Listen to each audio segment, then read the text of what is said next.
Saudaraku, Bapak Ibu yang dimuliakan Allah Subhanahu wa taala, kita hebat punya Nabi, Bapak Ibu.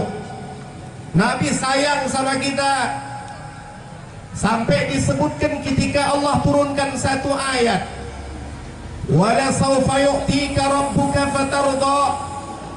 Kata malaikat Jibril kepada Rasulullah, ya Muhammad, apa yang kau mau, yang kau suka, yang kau senangi, yang kau impikan, yang kau minta-minta kepada Allah, maka seluruh yang kau minta akan diijabah oleh Allah. Ketika itu disebutkan dalam tafsir Sawi, saudara, Nabi malah mengatakan, idan la arda wahidun min ummati finnar. Kalau begitu ya Allah, aku tidak ridho kalau ada walaupun seorang dari umatku yang masuk ke dalam neraka. Nggak mau Nabi kita masuk neraka. Oh, kalau kita bicara hidup, saudara, lupakan apa status sosial Anda. Semua kita butuh kepada Allah. Semua kita butuh kepada syafaat Rasulullah. Semua kita butuh kepada pertolongan dan kasih sayang Allah Subhanahu wa taala.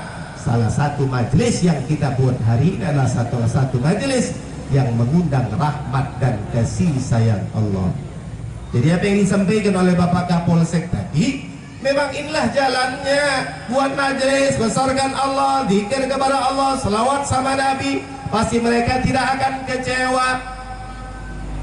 Walau anna ahlal qura amanu wattaqaw la fatahna 'alaihim barakatim minas sama'i wal ardh.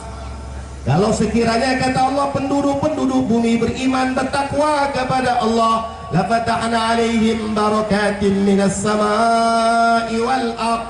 Kami akan bukakan, kami akan curahkan, kami akan tuangkan kepada mereka rahmat kasih sayang Allah dari langit maupun dari bumi. Datang dari langit rahmat, datang dari bumi rahmat.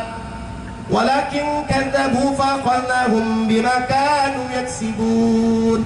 Tapi kalau mereka mendustakan agama Allah, tidak peduli dengan hukum Allah, kami akan kirim bencana bala kepada mereka.